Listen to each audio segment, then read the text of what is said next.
एक बार पुनः आप सभी का स्वागत है साथियों। तो हमारे इसके पहले के लेक्चर में कुछ क्वेश्चन छूट गए थे, उसको आगे कंटिन्यू करेंगे 41 से लेके। इसके पहले भी हम लोगों ने लेक्चर डिस्कस किया जो कि काफ़ी इंपॉर्टेंट लेक्चर था आप सभी के लिए, इकोनॉमिक्स के लिए, जो कि आपकी यूनिट 20 में देखने को मिलता है। काफ़ी इंपॉर्टेंट डिस्कशन हमने उस लेक्चर में किया था। इसके आगे हम कंटिन्यू करेंगे आज 41 से। मुझे आशा है कि आप सभी की प्रैक्टिस काफ़ी अच्छी तरीके से आगे बढ़ रही होंगी। तो साथियों, आज हमारे साथ में हमारे चैनल पर जो भी नए यूज़र जुड़े हुए हैं उनसे रिक्वेस्ट है कि चैनल को सब्सक्राइब करें, लाइक करें और अपने साथियों के साथ ज़रूर शेयर करिएगा इसे। तो चलिए साथियों, हम बिना टाइम वेस्ट किए, टाइम गवाए हमारे आज के डिस्कशन को स्टार्ट करते हैं। प्रैक्टिस को अगर देखें तो आज का हमारा पहला क्वेश्चन है 41वां। क्वेश्चन नंबर 41 देखेंगे, कुल उपयोगिता टोटल यूटिलिटी का अर्थ क्या है? आप सभी इसका राइट आंसर देने की कोशिश करिएगा। तो इसका राइट आंसर हो जाएगा साथियों ऑप्शन नंबर ए, सभी इकाइयों से मिलने वाला कुल संतोष। इसका अर्थ हम लोगों ने इसके पहले इसमें देखा था कि जब कुल टोटल यूटिलिटी कब होती है, जब सीमांत उपयोग के योग के बराबर होती है कुल उपयोगिता। अर्थात यह दिखाती है कि किसी वस्तु के सभी इकाइयां मिलकर कितना संतोष देने का कार्य। अगर हम इसको एग्जाम्पल के थ्रू समझे तो इसके पूर्व हमने समोसे देखे, तो अब इस बार हम गुलाब जामुन ले लेते हैं। गुलाब जामुन, है ना। तो अगर और साथ ही साथ सीमांत उपयोगिता देखते हैं। सीमांत उपयोगिता, मार्जिनल यूटिलिटी, साथ में कुल उपयोगिता। कुल उपयोगिता देखते हैं, टोटल यूटिलिटी। तो हम गुलाब जामुन की संख्या 1 करें, है ना, और सीमांत उपयोगिता 10 और कुल उपयोगिता भी अगर 10 मान लेते हैं अभी। जैसे ही गुलाब जामुन 2 होंगे तो सीमांत उपयोगिता क्या होती है? कम होती है, जैसे कि हमने पहले देखा था। तो कितना हो जाएगा? सीमांत उपयोगिता कम हो जाएंगे, 10 से 8 हो गई। और कुल उपयोगिता क्या होती है? बढ़ती है, इंक्रीज होती है। तो 10 से कितनी हो गई? 18 हो गई, 8 बढ़ गई, है ना। वैसे ही गुलाब जामुन की संख्या 3 हो जाएंगी तो सीमांत उपयोगिता और भी कम हो जाएंगी। कुल उपयोगिता क्या हो जाएंगी? बढ़ जाएंगी, फिर बढ़ जाएंगी यहाँ पे, फिर 6 इंक्रीज हो गई यहाँ पे। इस तरह से साथ ही यह क्रम चलते रहेगा। तो कुल उपयोगिता इज इक्वल टू क्या हो जाएगा? सभी इकाइयों से मिलने वाला संपूर्ण संतोष ही क्या कहलाता है? कुल उपयोगिता कहलाता है। चलते हैं अगले क्वेश्चन पर। क्वेश्चन नंबर 42 देखेंगे, औसत उपयोगिता क्या है? एवरेज यूटिलिटी क्या है? एमपीटेट हाई स्कूल में पूछा गया है क्वेश्चन आपका। तो बताइए आप इसका राइट आंसर क्या होगा? इसका राइट आंसर हो जाएगा साथियों ऑप्शन ए, कुल उपयोगिता बटे कुल इकाई। अगर हम इसको समझे तो औसत उपयोगिता उस कुल उपयोगिता का औसत है जो किसी वस्तु की एक इकाई से प्राप्त होता है। इसके फॉर्मूले का अगर देखें तो AU इज इक्वल टू औसत उपयोगिता इज इक्वल टू कुल उपयोगिता, टोटल यूटिलिटी। टोटल यूटिलिटी कुल उपयोगिता बटे क्या हो जाएगा? उपभोग की इकाई की संख्या, क्वांटिटी, यूनिट्स ऑफ कंजप्शन। उपभोग की संख्या हो जाएंगी, उपभोग की संख्या हो जाएंगी, क्वांटिटी, है ना। तो इस प्रकार से इसका सूत्र हो जाता है ये औसत उपयोगिता का। अगर हम इसे उदाहरण के माध्यम से अगर समझे तो मान लीजिए किसी व्यक्ति ने सेव खाए और उसका कुल उपयोगिता इस प्रकार देखते हैं कि सेव की संख्या साथ में टोटल यूटिलिटी, कुल उपयोगिता। तो किसी व्यक्ति ने एक सेव खाया, टोटल उपयोगिता कितनी हुई? 10 हुई। तो हमारे फॉर्मूले में अगर रखे टोटल यूटिलिटी को तो कितना हो जाएगा? 10 बटा कितना हो जाएगा? 1 हो जाएगा। इज इक्वल टू क्या हो जाएगा? 10 हो जाएगा। हमारा AU कितना मिला? 10 मिला। अगर सेव की संख्या 2 हो गई, टोटल यूटिलिटी कितना कर देते? 18 कर देते। तो हमारा AU कितना हो जाएगा? औसत यूनिट्स यूटिलिटी कितना हो जाएगा? 18 बटे 2 हो जाएगा। तो क्या आएगा आंसर? 9 आ जाएगा हमारी AU। तो देख सकते हैं साथियों, जैसे जैसे सेब खाए जाएंगे, अधिक सेब खाए जाएंगे, वैसे वैसे हमारी औसत क्या होती जाएंगी? कम होती जाएंगी, घटती जाएंगी। तो औसत उपयोगिता कैसे कम होती जाती है? जैसे जैसे अधिक सेब खाते जाएंगे। चलते अगले क्वेश्चन पर। क्वेश्चन नंबर 43 देखेंगे, कुल उपयोगिता और औसत उपयोगिता में क्या संबंध है? बताइए आप इसका क्या राइट आंसर होगा? तो इसका राइट आंसर हो जाएगा साथियों ऑप्शन बी, औसत उपयोगिता इज इक्वल टू कुल उपयोगिता भागित इकाई। जैसा कि हम बात करें कुल उपयोगिता की, तो इसमें संपूर्ण संतोष और लाभ की बात की जाती है। तो वही औसत उपयोगिता की, जो कि प्रति इकाई वस्तु को औसत कितना उपयोग में मिल रहा है, वो उसकी बात की जाती है। जैसे कि हम लोगों ने अभी देखा था इसके पहले formula, AU is equal to औसत उपयोगिता, average utility is equal to TU अपन टोटल यूटिलिटी, कुल उपयोगिता भागित क्या क्वांटिटी देखी थी हम लोगों ने, उपभोक्ता की संख्या। तो ये हम लोगों ने फार्मूला देखा था औसत उपयोगिता के लिए। चलते साथ ही अगले क्वेश्चन पे, क्वेश्चन नंबर 44 देखेंगे। सीमांत उपयोगिता, मार्जिनल यूटिलिटी और कुल उपयोगिता का संबंध क्या है? बताइए इसका राइट आंसर क्या होगा।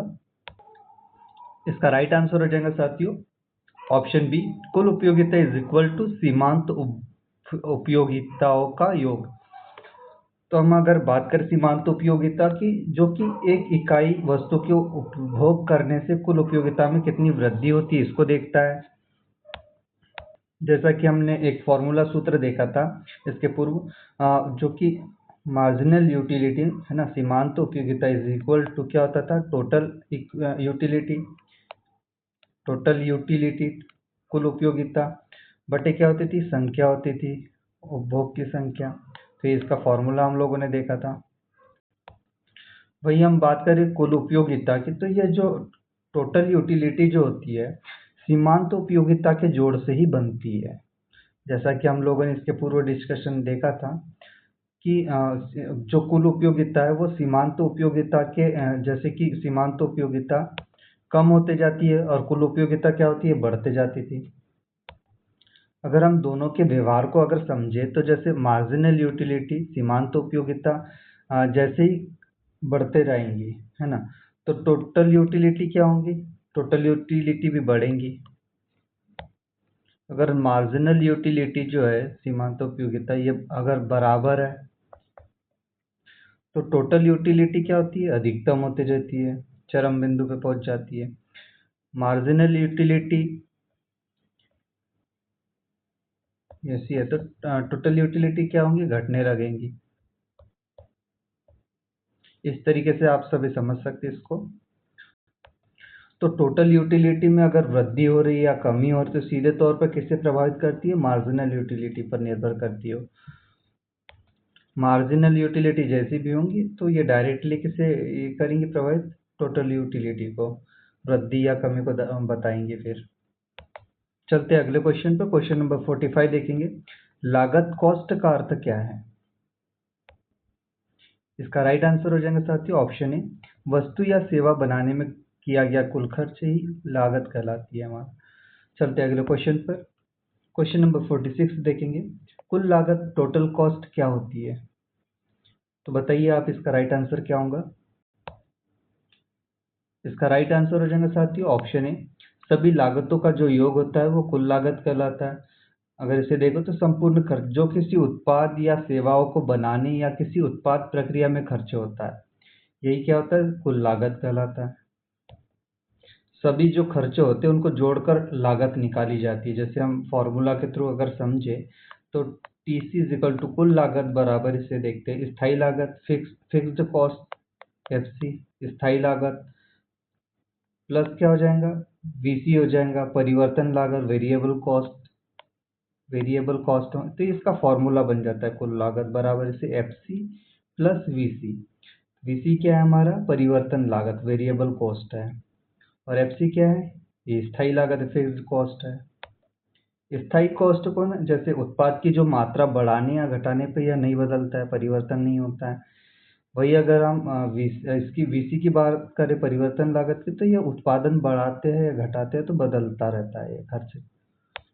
इस पर एग्जाम्पल अगर देखें तो एक फैक्ट्री है, फैक्ट्री में अगर हम स्थायी लागत की बारे फिक्स कॉस्ट की बात करें, जैसे फैक्ट्री का किराया हो गया तो क्या है, फिक्स है, मान लो 500 रुपये किराया है, ठीक है। वेरिएबल कॉस्ट क्या है, परिवर्तन कॉस्ट, मान लो कि आप मजदूरी हो गई या फिर बिजली हो गई तो ये घटती बढ़ती है, ठीक है, तो इसको 200 मान लेते हैं। तो इस तरीके से टोटल कितनी हो जाएंगी, या 700 हो जाएंगी, है ना। तो इस तरीके से हमारी ये निकल के कुल लागत आता है, टोटल कॉस्ट निकल कर आ जाती है। चलते साथ ही अगले क्वेश्चन पर 47 देखेंगे। औसत लागत क्या होती है, एवरेज कॉस्ट। तो बताइए आप इसका राइट आंसर क्या होगा। इसका राइट आंसर हो जाएगा साथियों ऑप्शन ए कुल लागत बटे कुल उत्पाद। तो औसत लागत क्या बताती है? ये प्रति इकाई उत्पादन बनाने पर कितनी लागत आती है, यह औसत लागत बताती है। तो इसका हम फॉर्मूला की अगर बात करें तो average cost is equal to क्या हो जाएगा? कुल उत्पादन, टीसी देखने को मिलता है, टीसी अपॉन क्या हो जाएगा? क्यू, उत्पादन की कुल इकाई। तो यह कुल लागत हो गया। औसत लागत इज इक्वल टू क्या हो जाएगा? कुल लागत, टोटल कॉस्ट हो जाएंगी, और उत्पाद की कुल संख्या हो जाएंगी, क्वांटिटी हो जाएंगी। चलते साथियों अगले क्वेश्चन पर। अगर इसको अगर उदाहरण के तौर पर अगर देखें तो टीसी मान लेते हैं 700 है टोटल कॉस्ट, कुल उत्पाद बटे क्वांटिटी अगर मान ले 10 है, तो इसका राइट आंसर क्या हो जाएगा? एसी इज इक्वल टू 70 प्रति यूनिट। ये हमारा टीसी देखने को मिलता है, औसत एसी है ना, एसी हो जाएगा औसत लागत, एवरेज कॉस्ट। चलते अगले क्वेश्चन पर। क्वेश्चन नंबर 48 देखते हैं। सीमांत लागत मार्जिनल कॉस्ट का अर्थ क्या है? तो बताइए आप इसका राइट आंसर क्या होगा? तो इसका राइट आंसर हो जाएगा साथियों ऑप्शन ए अंतिम इकाई उत्पादन खर्च। अर्थात हम देखिए इसको सीमांत लागत को कि यह बताने का यह प्रयास करती कि एक अतिरिक्त इकाई उत्पादन बनाने में कुल लागत में कितनी वृद्धि होती है, टोटल कॉस्ट कितनी होती है। तो हम इसके अगर फॉर्मूले की बात करें मार्जिनल कॉस्ट की, तो इज इक्वल टू क्या हो जाएगा? टीसी हो जाएगा, टोटल कॉस्ट। क्या है ये? टोटल कॉस्ट हो जाएंगी, अपॉन में क्या हो जाएंगी? इसकी संख्या हो जाएंगी, उत्पादन में बदलाव, क्या हो जाएंगे? उत्पादन में बदलाव।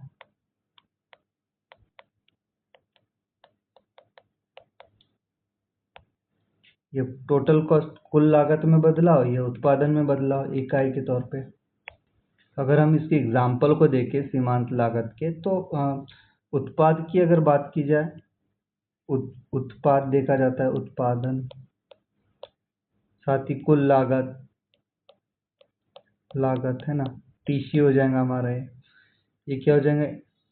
सीमांत लागत हो जाएगा, मार्जिनल कॉस्ट। ये मार्जिनल कॉस्ट हो गया, टोटल कॉस्ट हो गया, कुल लागत हो गई, ये उत्पादन हो गया, क्वांटिटी हो गई। तो हम क्वांटिटी उत्पादन की बात करें, एक उत्पाद होता है, तो हमारी कुल लागत मान लो 100 है, तो सीमांत उत्पाद भी हमें 100 देखने को मिलेगा। ठीक है, उत्पादन अगर 2 होता है, मान लो कुल लागत 180 है, तो हमारे इसे मार्जिनल कॉस्ट कितनी हो जाएंगी? तो इसके बीच में अंतर कितना हो गया? 80, तो मार्जिनल कॉस्ट 80 देखने को मिलेंगी। वही अगर तीसरी उत्पादन को देखते हैं, तो इसका हमारा कुल लागत कितनी हो जाएगी? मान लो 250 हो गई, तो इसमें मार्जिनल कॉस्ट कितनी निकल गई? 70 हो जाएंगी, है ना, 70 देखने को मिलेंगी इसके बीच। तो ये हमारी इस तरीके से सीमांत लागत निकल के आती है सामने। चलते साथियों अगले क्वेश्चन पर। क्वेश्चन नंबर देखेंगे 49। आय रेवेन्यू का अर्थ क्या है? एमपीटेट मिडिल स्कूल में पूछा गया है क्वेश्चन आप सभी का। तो बताइए आप इसका राइट आंसर क्या होगा? इसका राइट आंसर हो जाएगा ऑप्शन ए व्यवसाय की कुल कमाई। इसका आय का अगर अर्थ हम देखें तो पैसा या मूल्य जो कोई व्यक्ति, परिवार या फिर कोई संस्था देखो कि किसी समय अवधि, निश्चित समय अवधि में कमाता है, वह आय हो जाएंगी। तो इसे क्या कहते हैं? उपार्जन भी कहते हैं आय को। आय रेवेन्यू जो कि क्या होता है? आय किसी व्यक्ति के जीवन स्तर को या फिर आर्थिक स्थिति को मापने का एक तरीका भी होता है।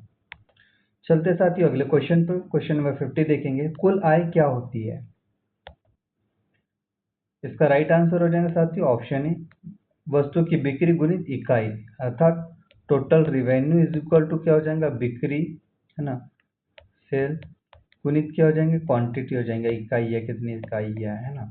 तो इस तरीके से इसका फॉर्मूला बन जाएगा। चलते अगले क्वेश्चन पर। क्वेश्चन नंबर 51 देखेंगे। औसत आय एवरेज रेवेन्यू क्या होती है? बताइए आप इसका राइट आंसर क्या होगा? इसका राइट आंसर हो जाएगा ऑप्शन ए कुल आय बटे कुल इकाई, अर्थात इसे इस तरह समझे कि कुल राजस्व की बिक्री की कुल इकाइयां से भाग देने पर इस राशि को प्राप्त किया जा सकता है।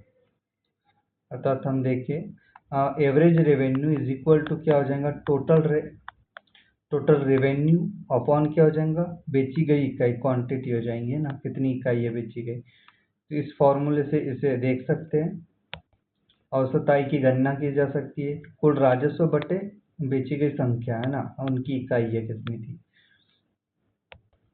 तो कुल आय बटे कुल इकाइयाँ हो जाएंगी। चलते अगले क्वेश्चन पर 52 देखेंगे।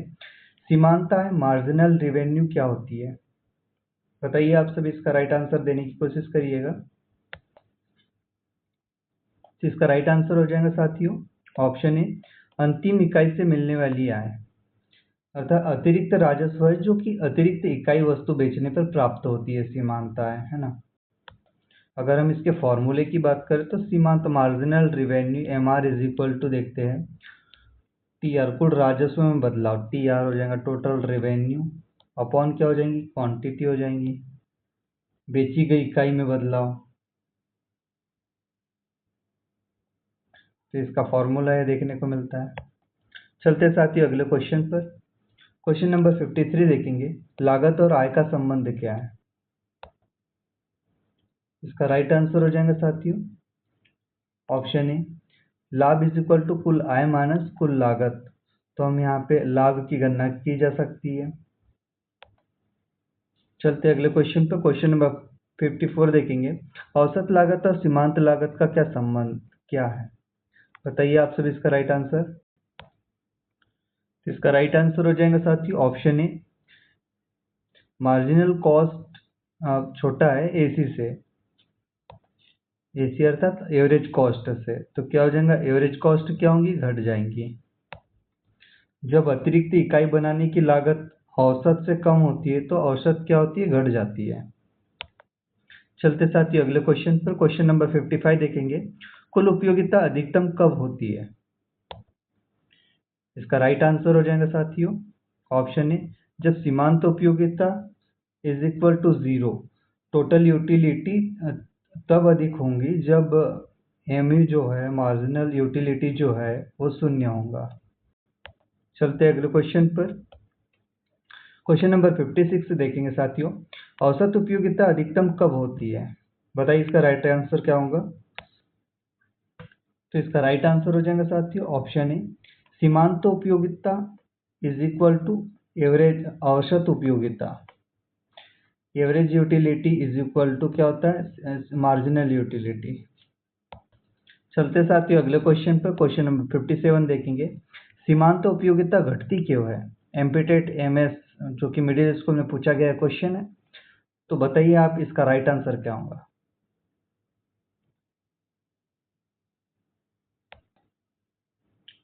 तो इसका राइट आंसर हो जाएगा साथियों ऑप्शन ए, प्रत्येक अतिरिक्त इकाई से संतोष घटता है। तो हम इसको समझे तो उपयोग, जैसी उपभोग की मात्रा बढ़ती मात्रा है, उपभोग की जैसे जैसे मात्रा बढ़ती है वैसे वैसे क्या होता है, सीमांत उपयोगिता क्या होती है, कम होने लगती है। जब पहली वस्तु खाई जाता था, खाता था वो कोई व्यक्ति, तो अधिक संतोष मिलता था। जब वह दूसरी तीसरी चौथी वस्तु जब बार बार गुलाब जामुन खाते रहेगा तो उसका जो संतोष है वो धीरे धीरे क्या होगा, कम हो जाएगा। तो लो डायमेंसिंग मार्जिनल यूटिलिटी देखने को मिलती है। चलते साथ ही अगले क्वेश्चन पर। क्वेश्चन नंबर 58 देखेंगे। कुल आय बढ़ाने पर औसत आय क्या होती है? बताइए आप इसका राइट आंसर क्या होगा। तो इसका राइट आंसर हो जाएगा ऑप्शन ए, कुल आय बट्टे इकाइयाँ देखने को मिलती है।